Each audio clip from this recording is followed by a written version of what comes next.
Buenas tardes, jóvenes. Sean bienvenidos al curso Control de Calidad, código FG 335, semana número 4. Tema, herramientas de la gestión de la calidad.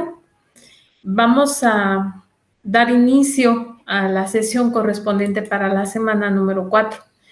Les recuerdo que cualquier duda, cualquier comentario que ustedes tengan, lo pueden escribir al correo del curso fg335@rural.edu.gt.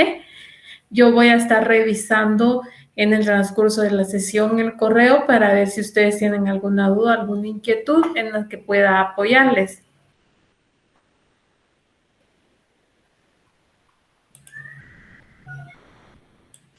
Objetivo de la clase: que el estudiante identifique las herramientas de gestión de la calidad utilizadas para identificar problemas y medir características relacionadas con los problemas de calidad.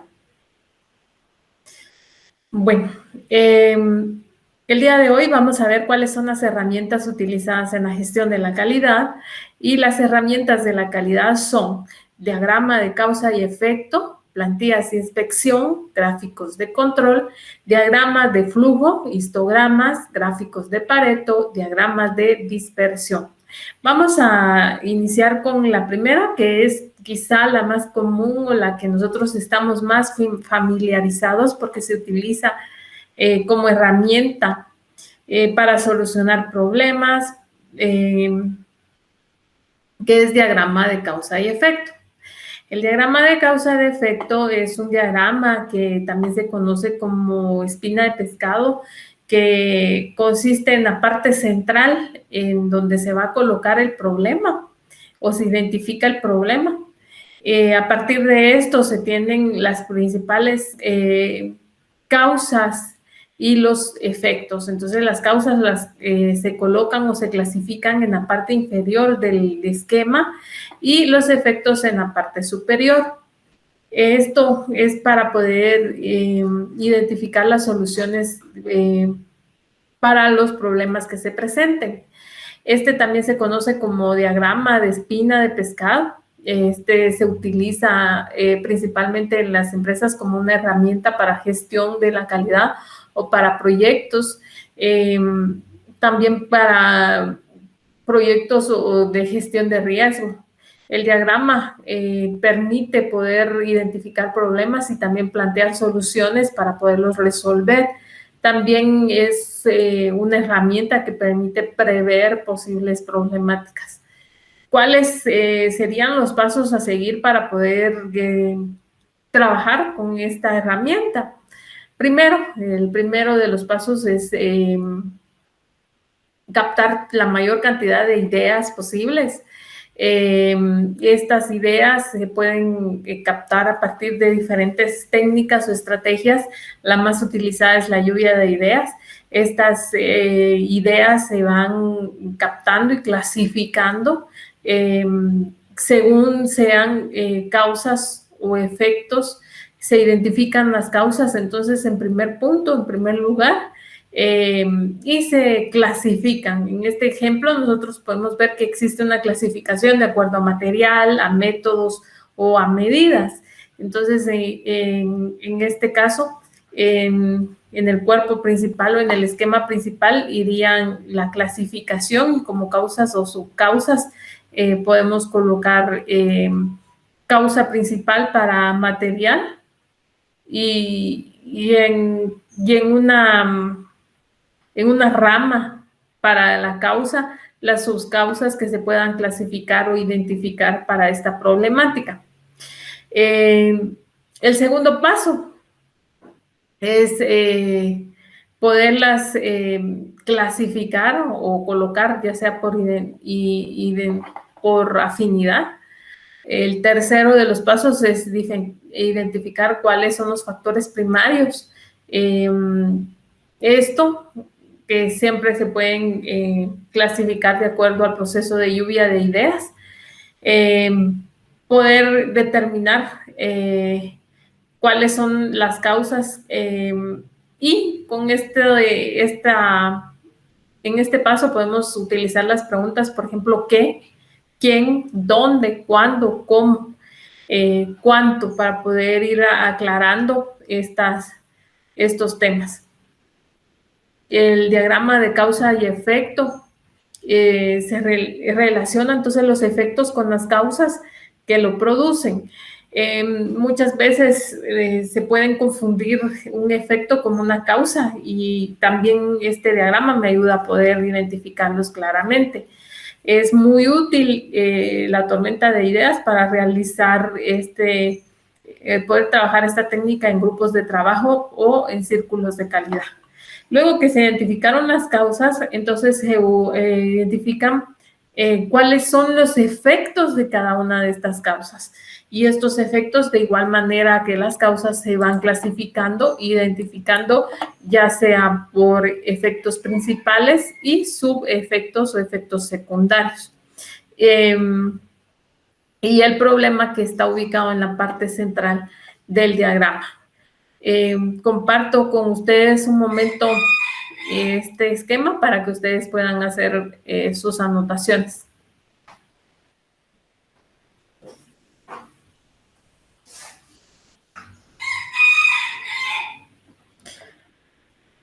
Bueno, el diagrama de análisis en el proceso industrial es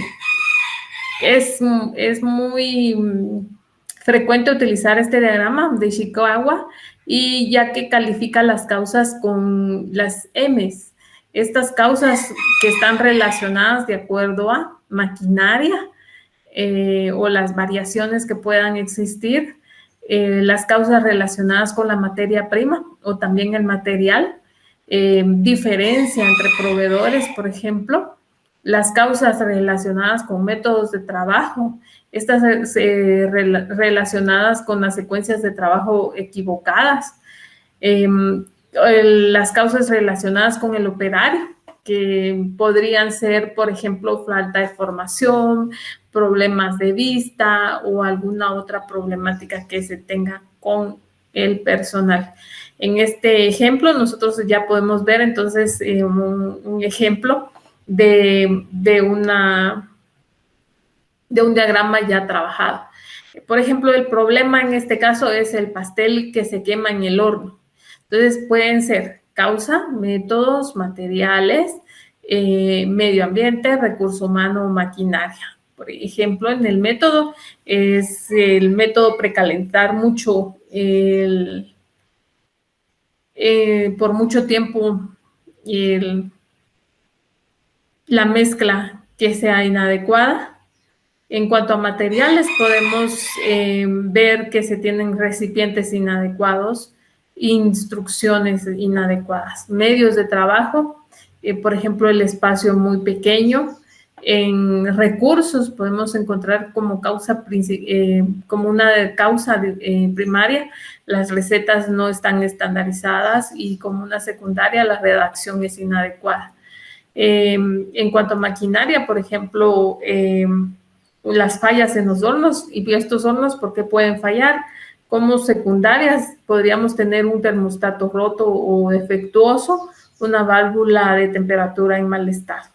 Comparto con ustedes un momento esta imagen para que la observen y hagan sus anotaciones.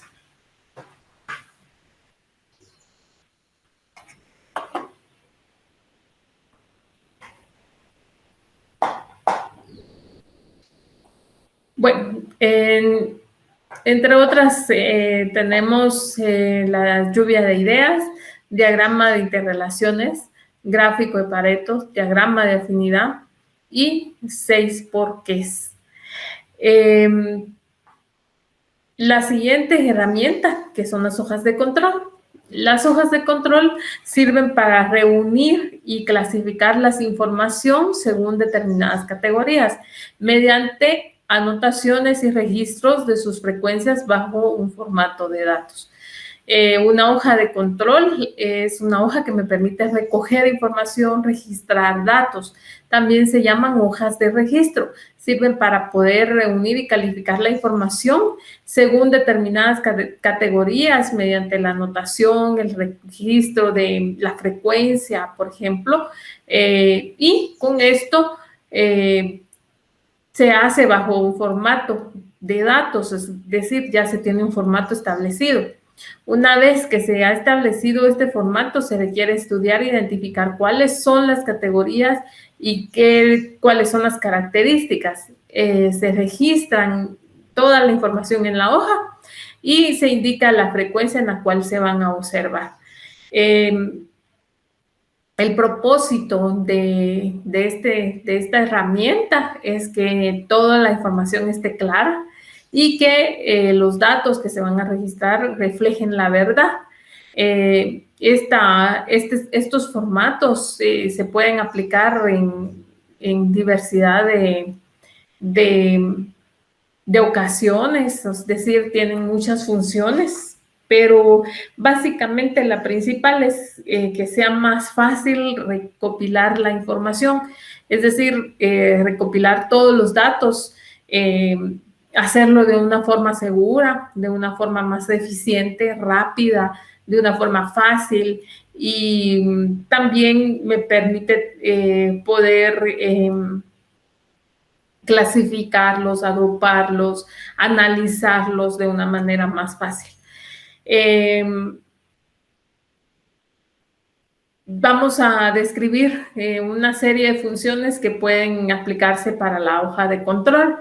Primero que nada es que permite poder tener distribución entre las variables, identificar fácilmente los artículos producidos, por ejemplo, características de estos, peso, volumen, talla, clase, calidad. También permite hacer una clasificación de artículos defectuosos, poder localizar piezas defectuosas, poder identificar causas de los defectos, poder tener una verificación o hacer un chequeo de las tareas de mantenimiento dentro de los ejemplos que podemos mencionar. ¿Qué información se puede trabajar con la hoja de control? Bueno, la información que se puede trabajar es información cuantitativa, información cualitativa, ya que el diseño de este formato lo permite. También hacer el análisis más rápido. En este ejemplo, les muestro un formato de esta herramienta. Esta herramienta puede ser en un formato impreso o digital.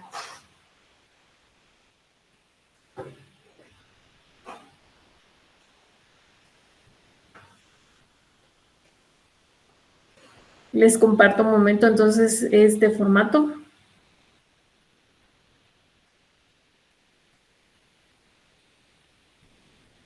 Importante hacer mención sobre los formatos que se van a utilizar es que estos formatos tienen que tener un encabezado, una identificación de la empresa, del área donde se está trabajando, la fecha es muy importante, quién es el responsable, quién da un visto bueno, identificación del producto, del proceso, cuál es el objetivo, entre otros. En la siguiente imagen les comparto otro formato.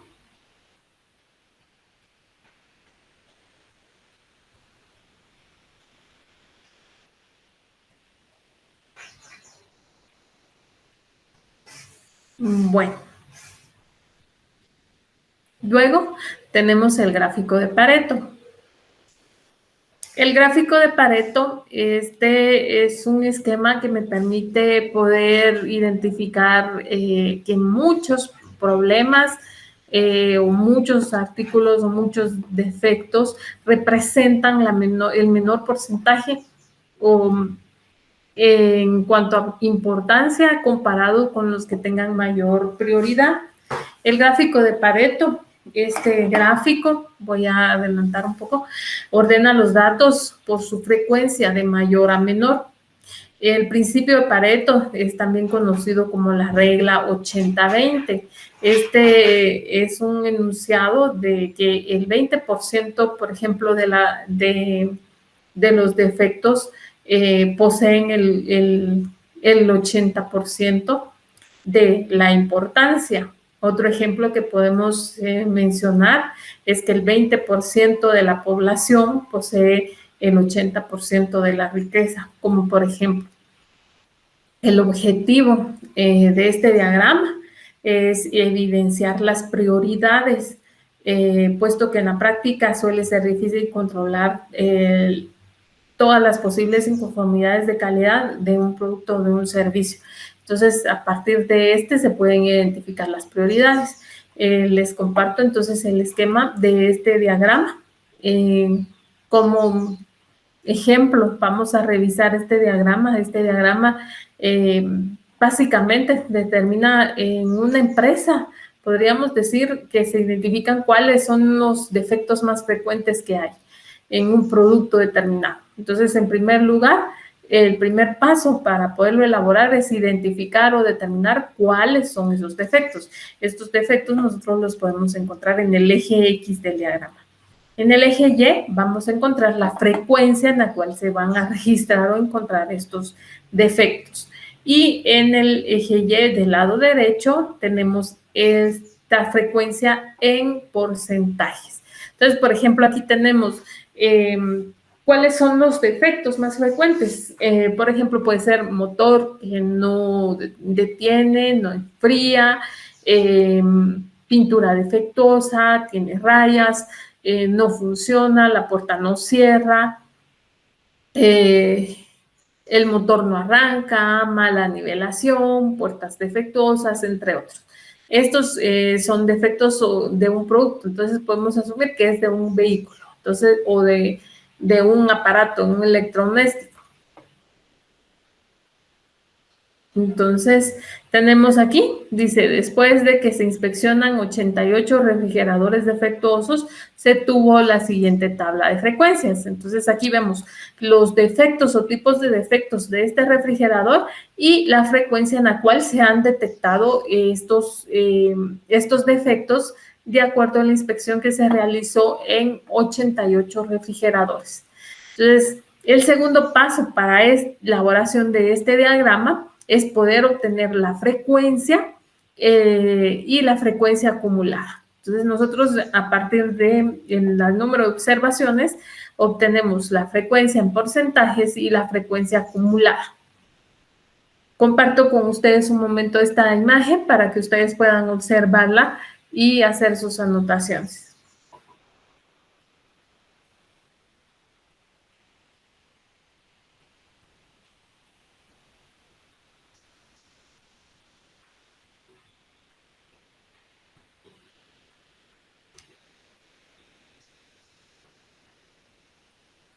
Bueno, les voy a dar un poco más de tiempo para que ustedes hagan sus anotaciones.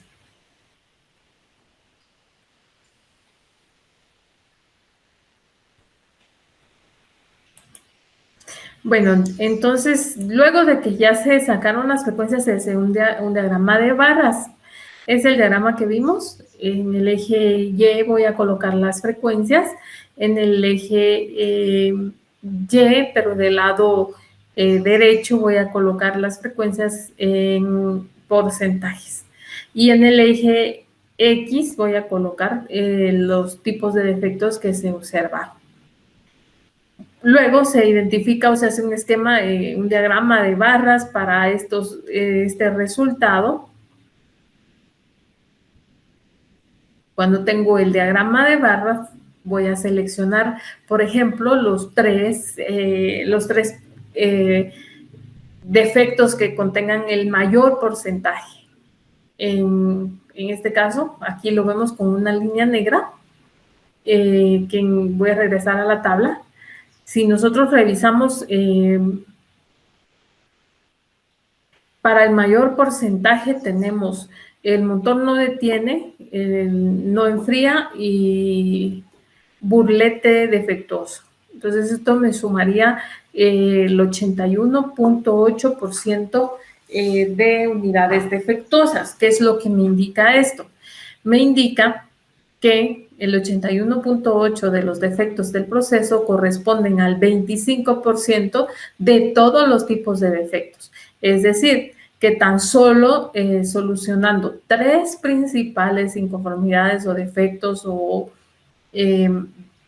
causas detectadas, se solucionarían el 81.8% de unidades defectuosas.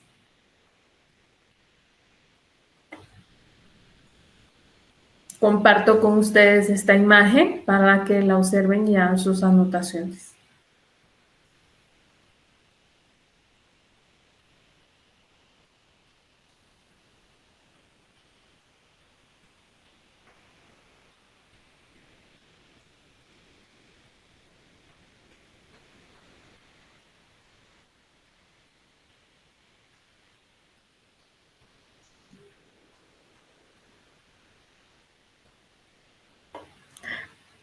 Bueno, ahora el diagrama de dispersión. Solo voy a hacer una pausa para revisar el correo y ver si alguno de ustedes tiene alguna duda, consulta o comentario. Que me escriba al correo, por favor, y yo con mucho gusto les voy a apoyar. Si voy muy rápido, también me pueden escribir para indicarme y así moderar más la sesión.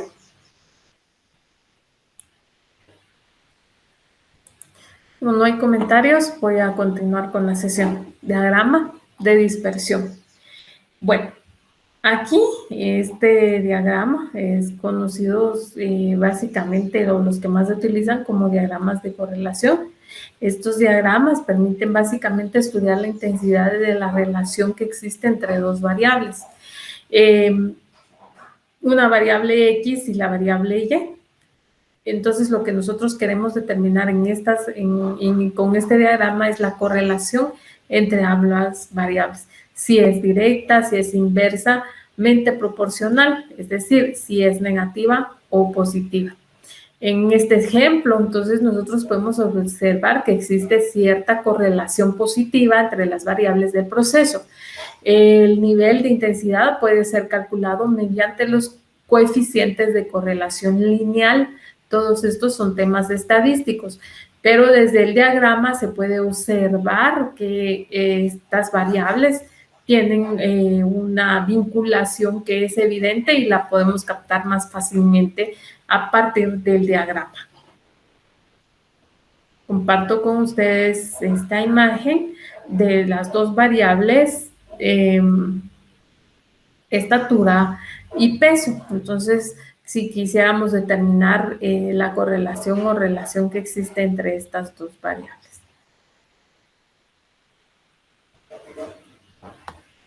Bueno, luego tenemos los gráficos de control.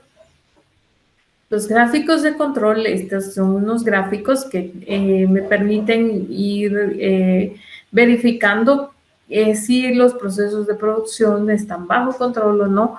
El objetivo es distinguir variaciones dentro de un proceso productivo que afecten la calidad o el resultado del proceso. Los gráficos de control, entonces podemos observar nosotros en la imagen que tenemos del lado derecho de esta diapositiva, cuáles serían o cómo nosotros los podemos trabajar. En el eje X tenemos, por ejemplo, el número de efectos observados. En el eje Y podemos tener límites dependiendo las variables que se estén trabajando. En este caso, tenemos un límite central y el límite inferior y el límite inferior. Estos límites son conocidos como límites de control. Estos límites de control se usan para juzgar, para determinar si es necesario emprender alguna acción en cuanto a lo que nosotros observemos del proceso en el gráfico. El valor más grande, en este caso, es el que se encuentra en la parte superior con la línea más resaltada, que se conoce como límite de control superior. En este ejemplo podemos ver en la línea resaltada en la parte inferior del esquema que es el que representa el valor más pequeño, que se conoce como límite de control inferior. La línea que se encuentra en el centro de este diagrama es el límite de control central. Esta representa la media de esta distribución.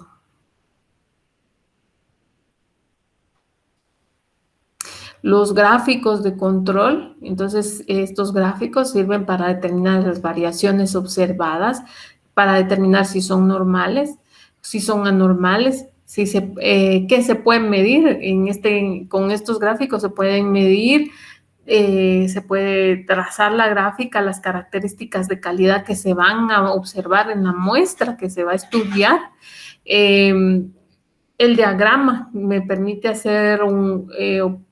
poder trabajarlo en cuanto a un orden. Puede ser este orden en cuanto a tiempo, cantidad de defectos. Les comparto un momento la imagen para que observen el gráfico y hagan sus anotaciones.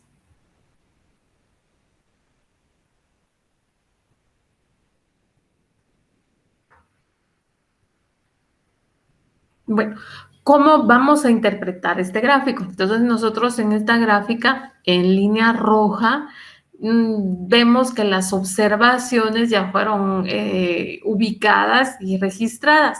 Luego que estas observaciones se ubican de acuerdo al resultado obtenido, que es en el eje Y, en la observación 1, en el eje y voy marcando cada uno de los puntos que vemos ahí en rojo. Al finalizar con todas las observaciones, estos puntos se unen con segmentos rectos, que es al final nosotros obtenemos esa línea que se encuentra al centro con color rojo. Entonces esto me indica cómo estuvo el muestreo. Sí, estas observaciones están dentro de los límites de control inferior y superior. Lo que me está indicando es que hay causas comunes de variación.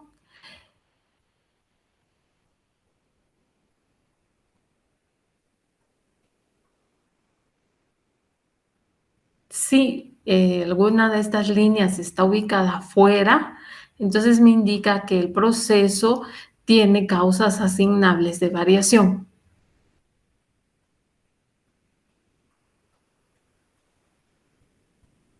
Bueno, estas causas no siempre me indican que sea una mala calidad. Vamos a ver un ejemplo.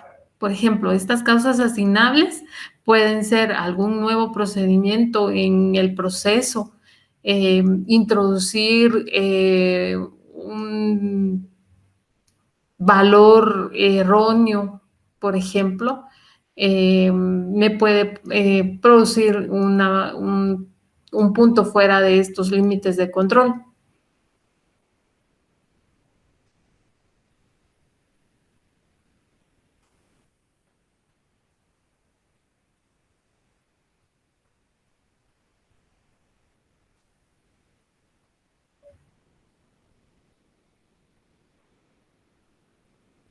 Bueno, estos gráficos pueden hacer mediciones del control de los procesos, ya sea por atributos o por variables. Nosotros sabemos que por atributos son, en este caso, lo que me representa son características, cualidades del producto o del proceso o del servicio que se está observando. Entonces, podemos identificar, por ejemplo, color, sabor, olor, alguna característica que no se pueda medir. En este caso podemos trabajar por atributos como defectuoso, no defectuoso, pasa, no pasa, sí, no.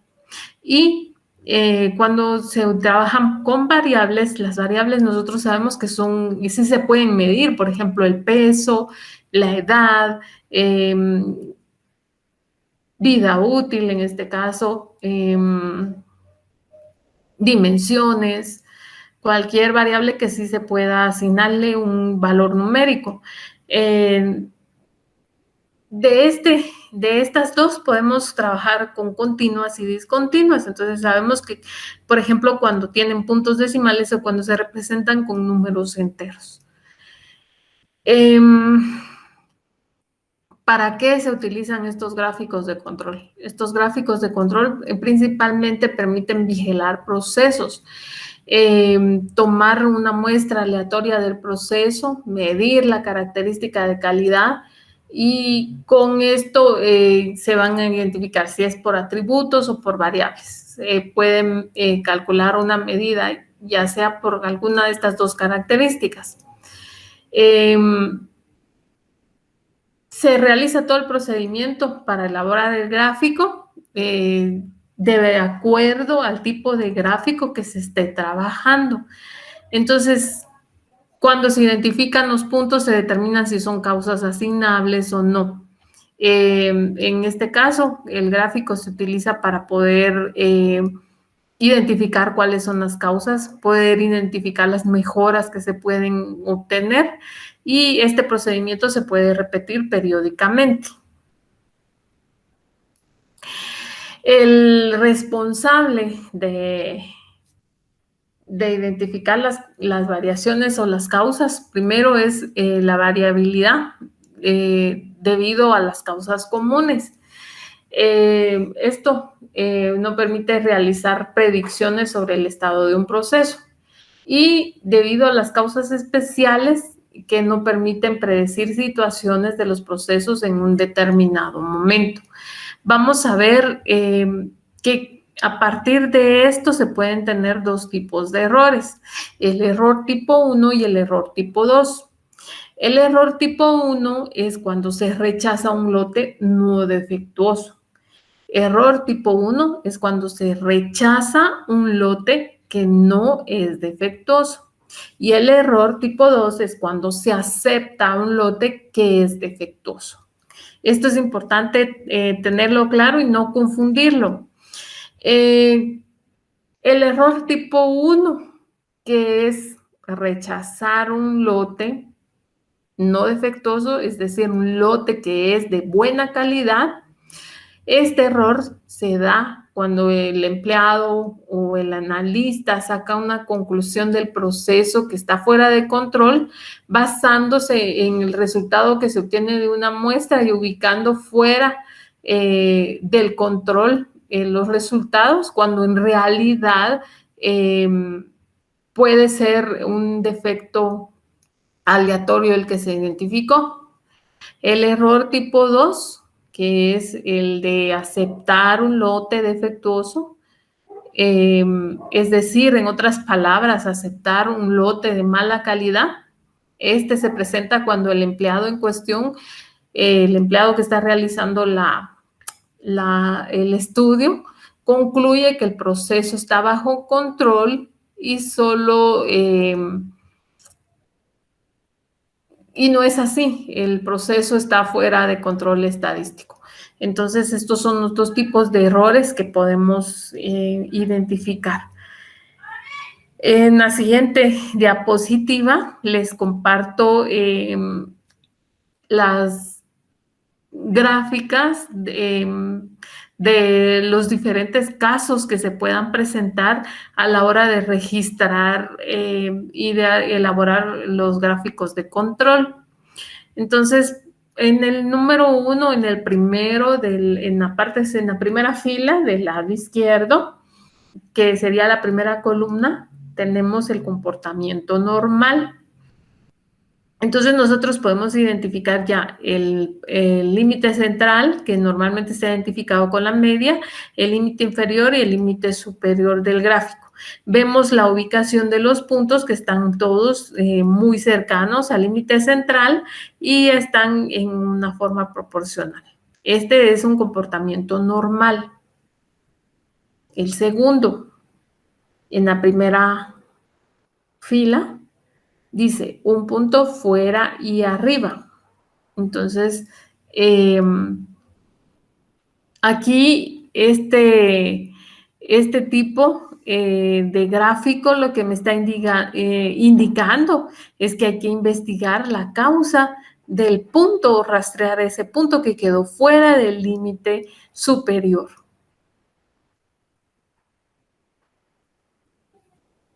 Al igual que si nosotros encontramos un punto fuera del límite inferior, como vemos en el siguiente gráfico, que es el número 3, que dice un punto afuera y abajo.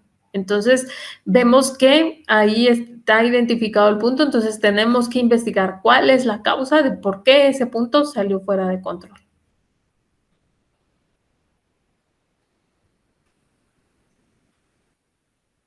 Luego tenemos 2 puntos cerca del control superior. Entonces aquí, si nosotros tenemos 2 puntos fuera del límite superior o del límite inferior, de igual manera, lo que me está indicando es que hay que investigar cuáles son las causas.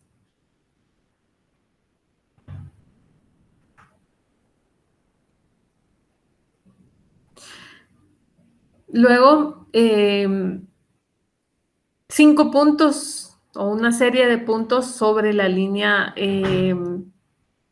central están siempre dentro de los límites de control, pero es una serie de puntos que están muy cercanos a alguno de los límites, ya sea inferior o superior,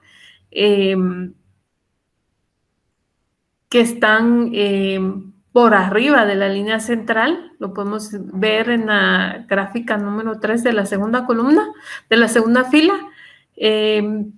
También me está indicando esta información o este gráfico que debo de investigar por qué es que se está dando esta situación.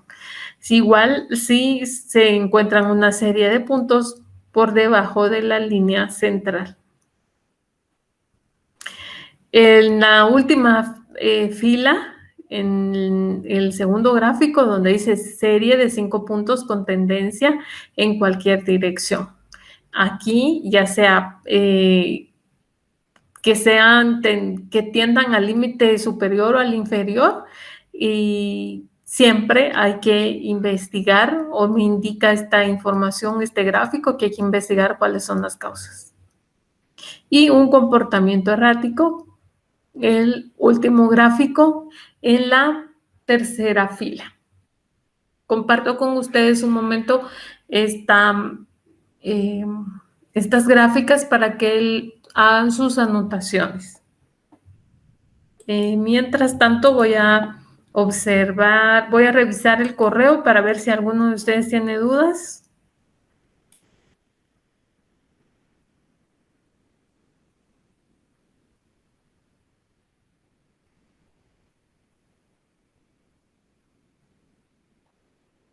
Bueno, continuamos. Gráficos de control por variables. Estos son gráficos que permiten estudiar la calidad de características numéricas. Ya vimos que las variables pueden ser cualitativas o cuantitativas. Entonces, en este caso, permiten estudiar la calidad de características numéricas. Proporcionan más información que los gráficos de control por atributos sobre el rendimiento del proceso y permiten procedimientos de control más eficientes. Se obtiene más información sobre las causas que producen una situación fuera de control y detectan mejor pequeñas variaciones en el proceso. Esas serían las ventajas de aplicar este tipo de gráficos. Los gráficos de control por variables más usados son los que controlan el valor medio y la variabilidad de los procesos.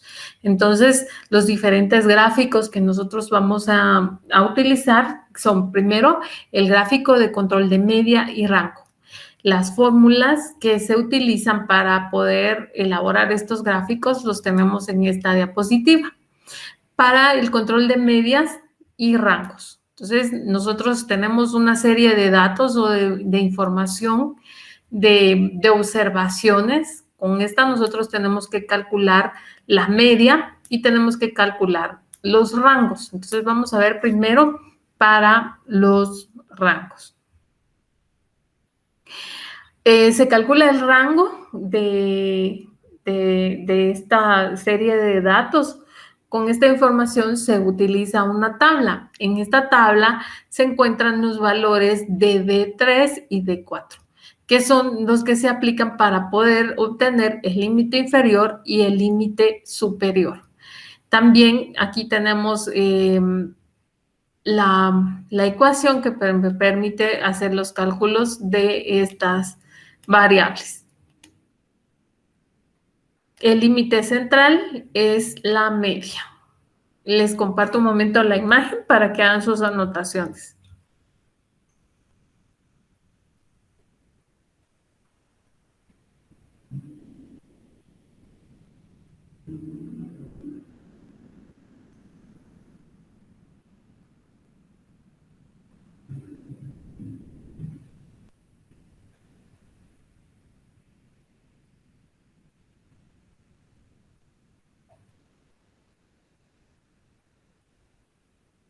Bueno, luego tenemos los gráficos de control de media y desviación típica.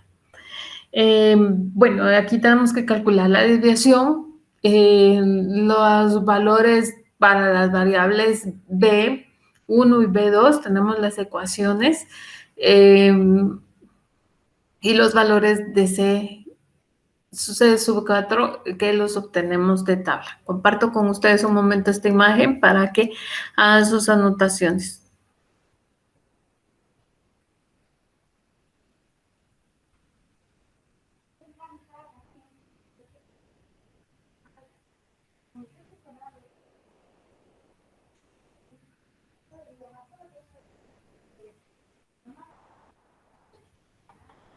Bueno, luego tenemos los gráficos de control de medias y varianzas. En la siguiente diapositiva tenemos las ecuaciones que me permiten hacer los cálculos para los límites superior, inferior y central.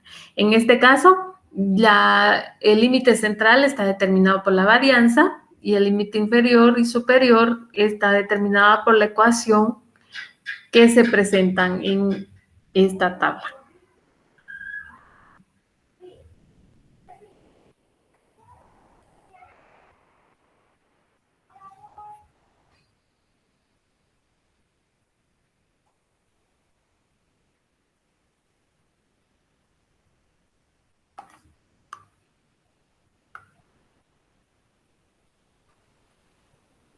Bueno, ahora tenemos los gráficos de medias. Los gráficos de medias vamos a utilizar rangos y medias para poder determinar los límites de estos gráficos.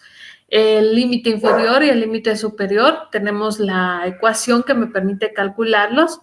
Los valores de la variable A2, en este caso, es un valor que se obtiene de una tabla.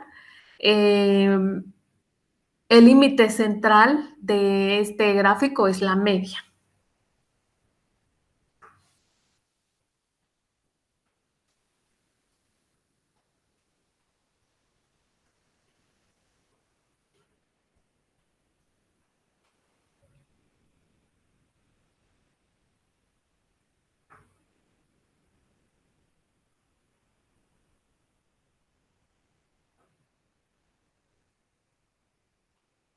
¿Cuándo se van a utilizar estos gráficos? Este gráfico de media se va a utilizar cuando se quiera medir una media en la observación.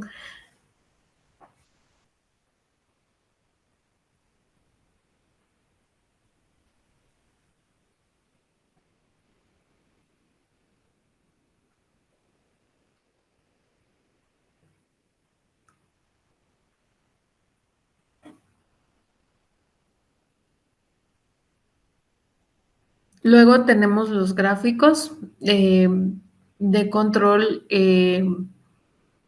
por atributos. Antes de empezar con este tema, para ver estos gráficos voy a hacer una pausa para observar, para ver el correo y ver si tienen dudas o consultas. Voy a dejar un momento para que ustedes puedan redactar cualquier duda o consulta que tengan.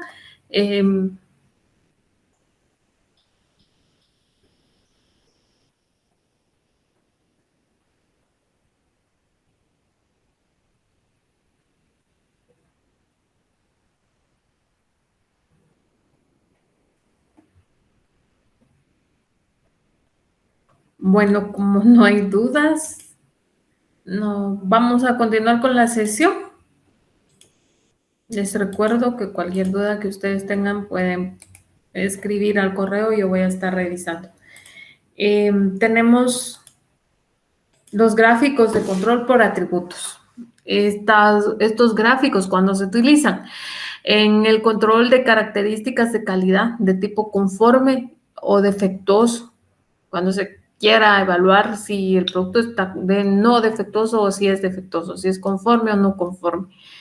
En una primera toma de información en el proceso para detectar las operaciones que provocan más defectos.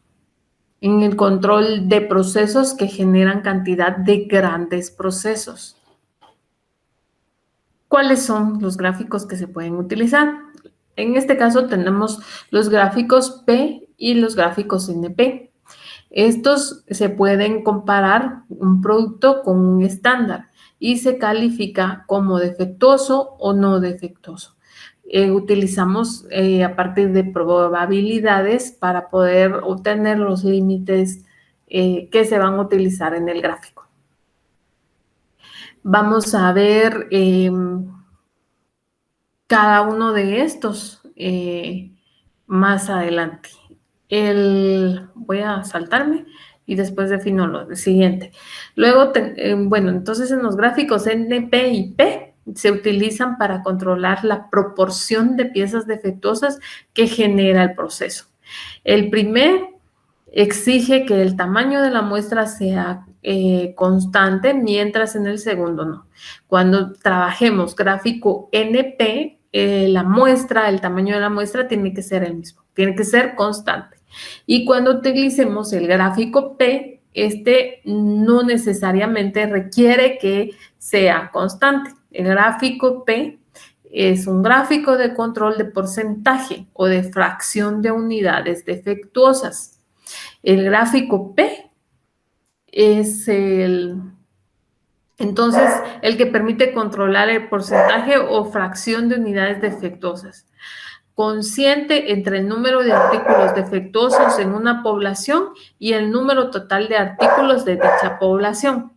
En este tipo de gráficos se basa en la evaluación del número de unidades defectuosas en una muestra de tamaño variable tomada a intervalos fijos de tiempo. Se utiliza cuando en un muestreo no puede mantenerse constante el tamaño de la muestra. Esta sería entonces la diferencia entre el gráfico NP y el gráfico P.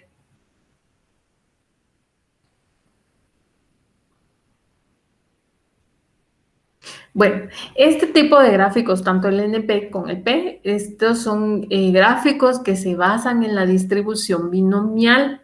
Entonces, el principal estadístico que se utiliza es el de control P.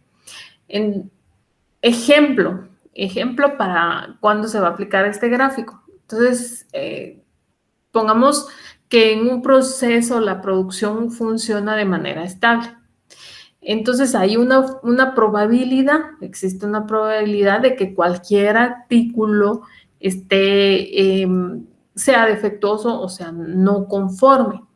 Esto de acuerdo a las especificaciones que se hayan establecido. Entonces, este artículo que es no conforme o defectuoso, es decir, no es conforme con las especificaciones y se representa con P. Los otros artículos son independientes de este, ¿verdad? Entonces, esas observaciones se van a hacer para poder trabajar con este gráfico P. El gráfico NP. El gráfico NP es un gráfico que permite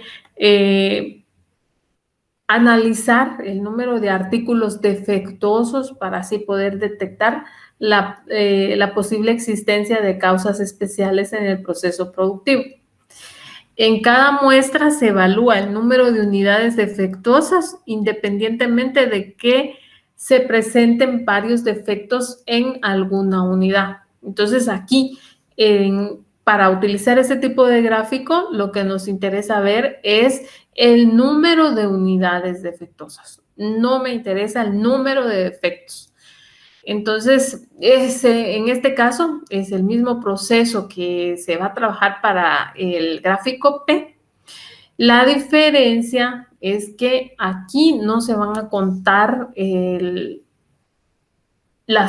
aquí se van a contar el número de unidades defectuosas que van a haber en la muestra que se va a observar.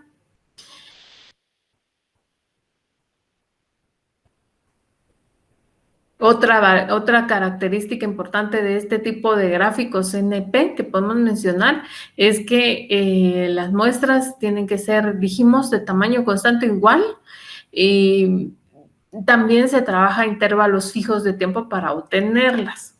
Entonces, estas serían gráfico P y NP.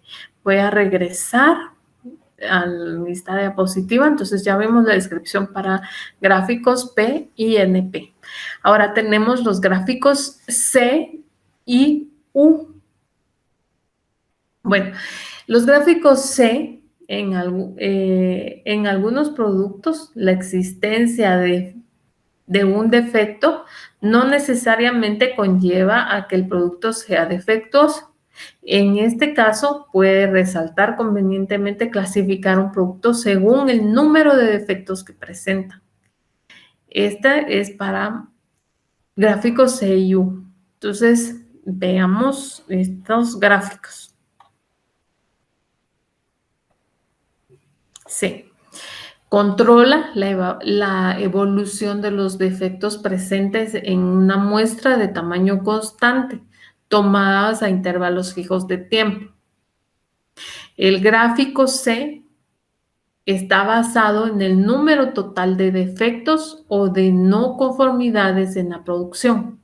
Los principales estadísticos que sirven de base para poder elaborar este gráfico es el control C, que se basa en la distribución de Poisson, a diferencia de los dos anteriores que se basan en la distribución binomial.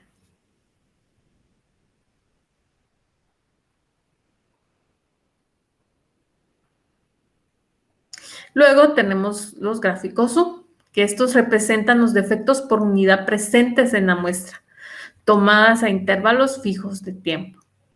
Los gráficos U, entonces, en este caso, se toman defectos por unidad. Este gráfico U permite trabajar con muestras de tamaño fijos y también variables.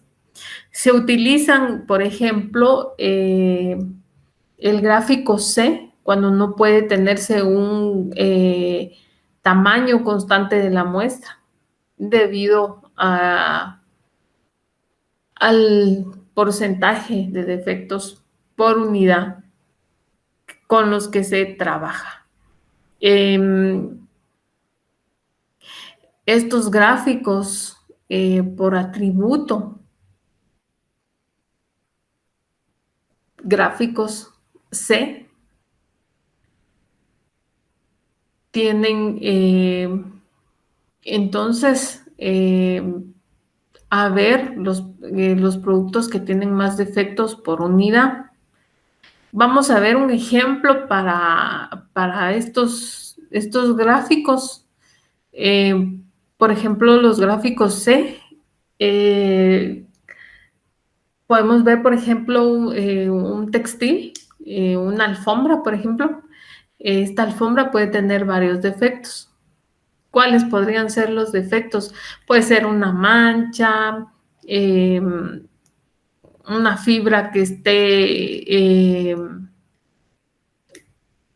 no esté que esté como despuntada, ¿no? Que tenga como pelitos, como sueltos, como hebras sueltas. Eh, Otro defecto que pueda tener, eh, por ejemplo, si son alfombras con nudos, que no tenga la misma cantidad de nudos por unidad de área. Esta podría ser un ejemplo en el cual se podría aplicar el gráfico C.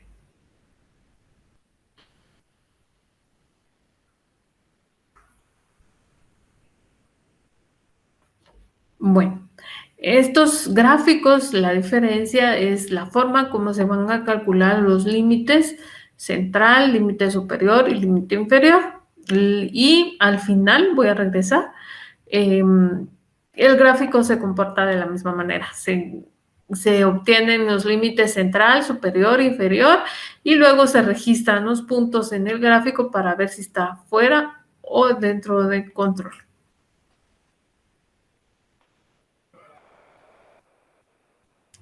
Bueno, ahora las 7 nuevas herramientas del control de calidad. En este caso, adicional a las herramientas que ya vimos, existen otras herramientas que se denominan nuevas herramientas. En este caso tenemos el diagrama de flechas. Entonces, nosotros recordamos y usamos este diagrama en el curso de investigación de operaciones, donde me permite identificar, hacer un esquema de la secuencia de cada una de las operaciones, identificarlas con su tiempo, con su secuencia y su relación que éstas tengan. El tiempo me permite identificar cuál es la ruta crítica. Recordemos que la ruta crítica es la que consume más tiempo dentro de esta serie de operaciones, y es a la cual yo le tengo que prestar especial atención, ya que un retraso en cualquiera de las actividades que forman la ruta crítica me representa un retraso total del proyecto. Con esta metodología también puedo hacer un análisis para ver o reubicar la secuencia de las operaciones y poder minimizar el tiempo en un proyecto. Por ejemplo, si yo tengo un proyecto que dice que, en este ejemplo, puedo ver que dura 36 semanas. Entonces viene el cliente o la persona interesada y me dice que lo necesita para mínimo un periodo de tiempo de 20 semanas. Entonces yo o la empresa, para poder determinar si se puede cumplir o no con esa exigencia que tiene el cliente, identifica la ruta crítica, las operaciones y puede hacer un reajuste acomodando las operaciones en un orden de secuencia lógica para el proyecto que me permita minimizar este tiempo. Entonces, aquí puedo determinar si puedo entregar este proyecto en ese tiempo o no, mejorar el tiempo para el proyecto o no. Y lo importante es considerar el tiempo de la ruta crítica, que es la que le tengo que prestar especial atención, ya que un retraso en esta secuencia de operaciones o de actividades me representa un retraso en el proyecto total. Y pérdidas, incremento de costos o pérdidas de clientes por no estar satisfechos. Luego tengo el diagrama de afinidad. El diagrama de afinidad es también conocido como método de Cajot. Fue creado por el doctor Kawakita Hiro en el año 1980. Este diagrama es una herramienta que se utiliza para poder estratificar la información, es decir, los hechos, las opiniones o las ideas que se encuentran en desorden, digámoslo así, y me permite también hacer una vinculación con los problemas de calidad. Entonces, en esta diapositiva nosotros vemos un ejemplo, por ejemplo, las ideas, entonces las podemos ir vinculando y podemos dar una estratificación para cada una de ellas.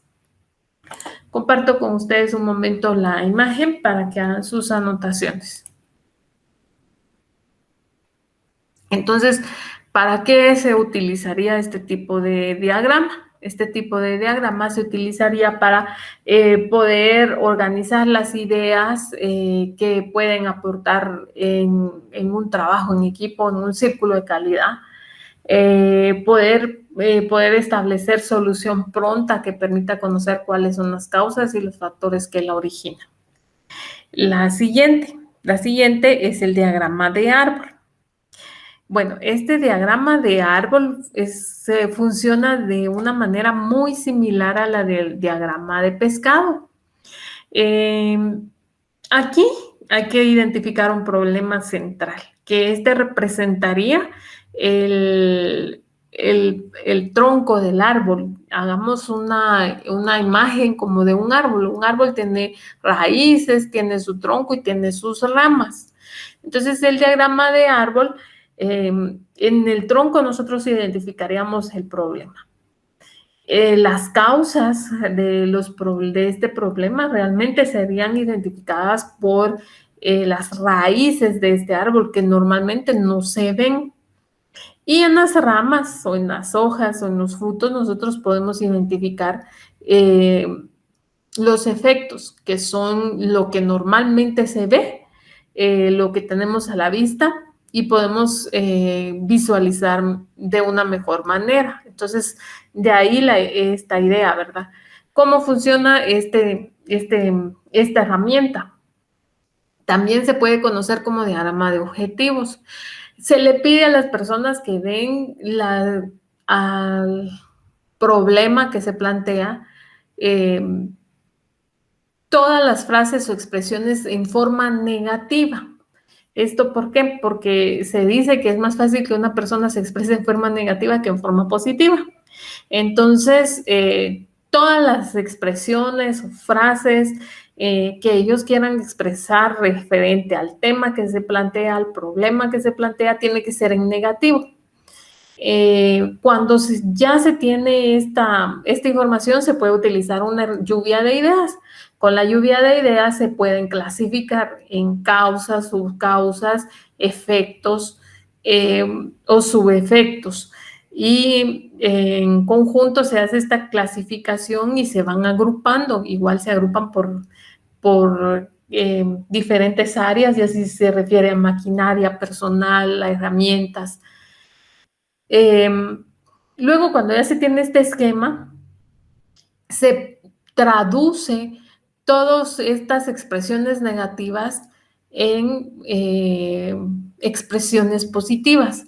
Por ejemplo, si dice no hay rutas de entregas,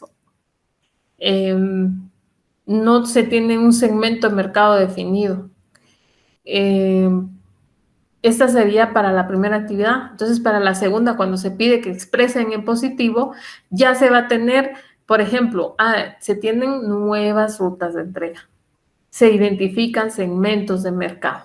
Entonces, a esta segunda parte se le denomina árbol de objetivos, y aquí ya podemos contar con las soluciones para el problema que se planteó. Este sería entonces el diagrama de árbol. Luego tenemos el diagrama de relaciones. El diagrama de relaciones, es un diagrama que se utiliza para poder analizar la relación entre la causa y los efectos que existan, entre causas y efectos complejos, y poder establecer la conexión que no necesariamente son causales entre los factores diversos. Este sería entonces el diagrama de relaciones. Les comparto un momento la imagen para que ustedes la observen y hagan sus anotaciones. Vemos cuál es el problema y cómo se relaciona con las diferentes causas. De entre estas causas tenemos causas primarias y causas secundarias, y la relación o conexión que cada una de ellas pueda tener.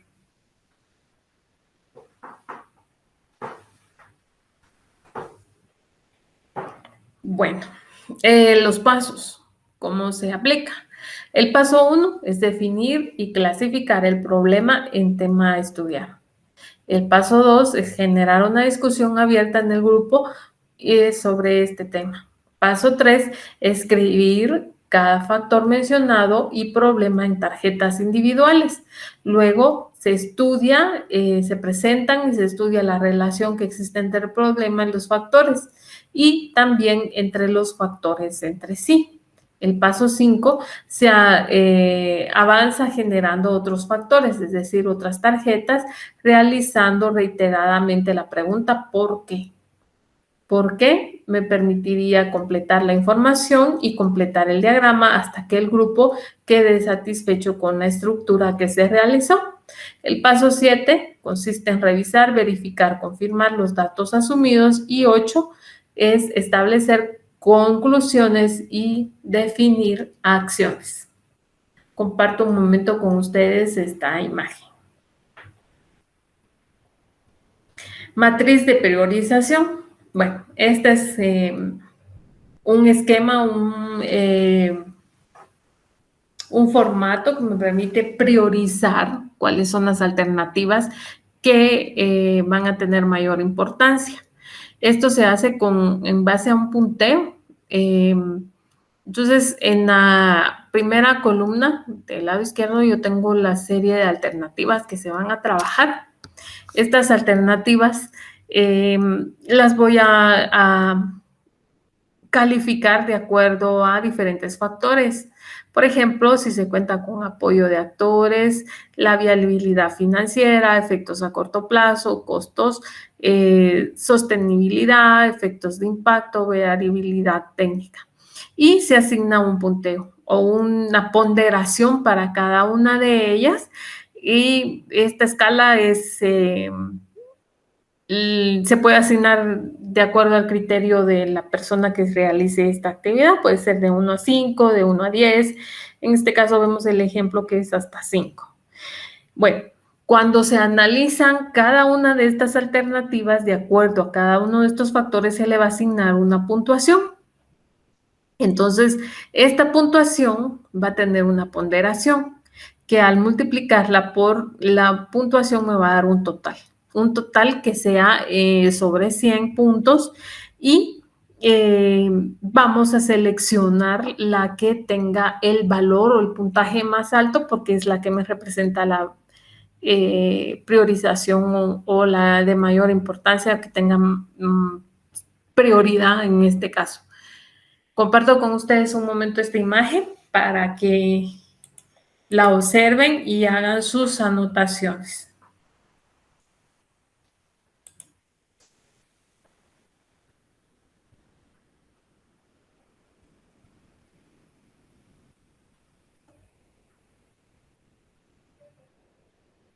Bueno, vamos a continuar.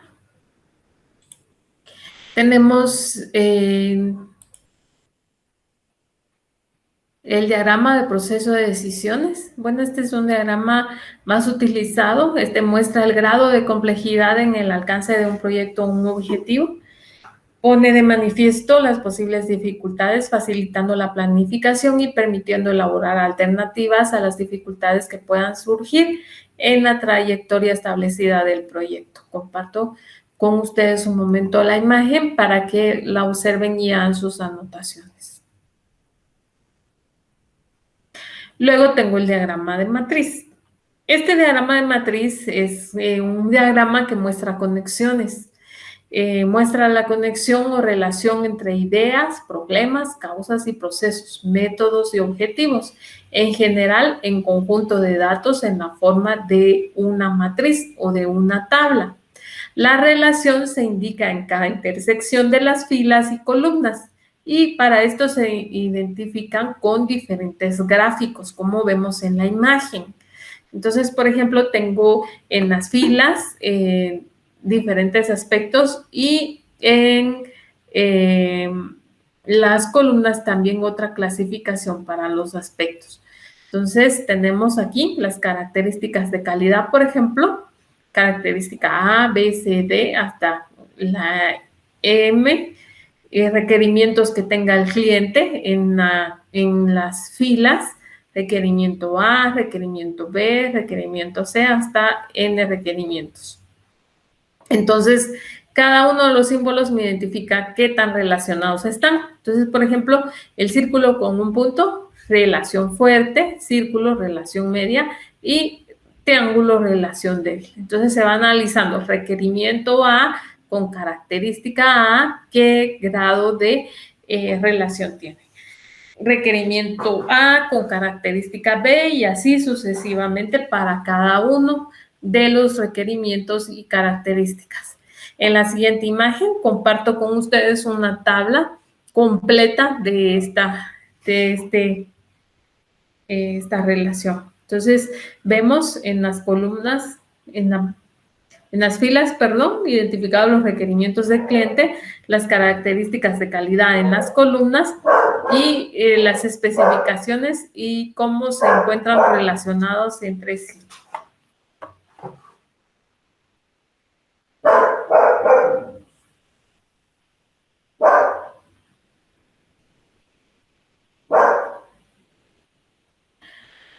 Por último, el método Taguchi. El método Taguchi es el propulsor de lo que se conoce como ingeniería robusta. El método Taguchi se basa en eliminar o minimizar los efectos de ruido. El ruido de los procesos, que son parámetros que no se pueden controlar o no son controlados, estos provocan variabilidad en los procesos. Este es el método Taguchi. Para completarlo, les comparto este link para que ustedes de forma individual en su casa puedan observar el video, ya que por cuestiones de tiempo,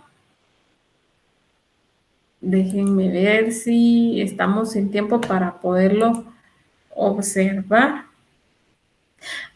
Lo vamos a ver si todavía nos da tiempo.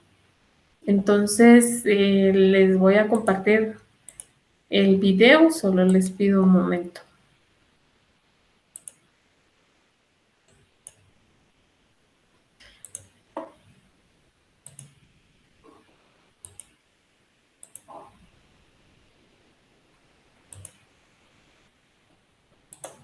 Taguchi, quien define la calidad en términos de la pérdida generada por el producto a la sociedad. Esta pérdida puede ser estimada desde el momento en que un producto es despachado hasta el final de su vida útil. El método Taguchi ha sido descrito como la herramienta más poderosa para lograr el mejoramiento de la calidad. La filosofía de calidad de Taguchi. 1. Un aspecto importante de la calidad del producto manufacturado es la pérdida total generada por ese producto a la sociedad. 2. En una economía competitiva, el mejoramiento continuo de la calidad y la reducción de los costes son imprescindibles para subsistir en la industria. 3. Un programa de mejoramiento continuo de la calidad incluye una incesante reducción en la variación de las características de performance del producto con respecto a sus valores objetivo. 4. La pérdida del consumidor originada en una variación del performance del producto es casi siempre proporcional al cuadrado de la desviación de las características de performance con respecto a su valor objetivo. 5. La calidad y el costo final de un producto manufacturado están determinados en gran medida por el diseño industrial del producto y su proceso de fabricación. 6. Una variación de la performance se puede reducir aprovechando los efectos no lineales conjuntos de los parámetros del producto o proceso. 7. Los experimentos estadísticamente planificados se pueden utilizar para determinar los parámetros del producto o proceso que reducen la variación de la performance. Controle la calidad en la línea y fuera de la línea, online, offline. Los métodos online comprenden diferentes técnicas para mantener los valores objetivos y la variación con respecto al objetivo en una planta industrial.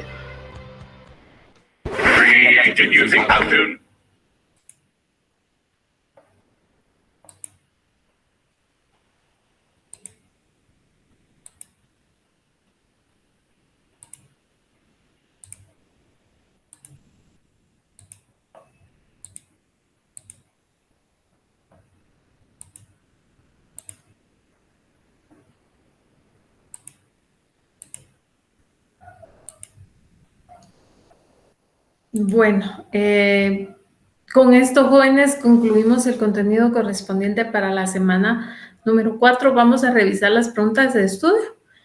Recuérdense que estas preguntas representan el 50% del examen. El otro 50% serán obtenidas de la sesión en línea del curso. Preguntas, herramientas de gestión de calidad. Pregunta número 1. Para realizar un mejor análisis de datos y características críticas de calidad, es útil apoyarse en lo que se denomina. Pregunta número 2. Es una representación gráfica de la secuencia de etapas, operaciones, movimientos, esperas, decisiones y otros eventos que ocurren en el proceso. Pregunta número 3. Herramienta diseñada para cubrir necesidades de complejidad considerables, permitiendo un alto nivel de detalle en el análisis tipo cualitativo descrito por la Unión Japonesa de Científicos e Ingenieros JUCI. Pregunta número 4. Es una de las 7 nuevas herramientas de la calidad. Se utiliza para representar de manera gráfica una red compuesta por la secuencia lógica de las actividades que se precisan realizar para resolver un problema y alcanzar una meta. Pregunta número 5. Son parámetros que no pueden ser controlados. Estos provocan variabilidad en los procesos. Muchas gracias, jóvenes, por su atención. Les deseo que tengan un feliz fin de semana y éxitos en la nueva semana que está por venir. Los veo en la próxima sesión. Muchas gracias.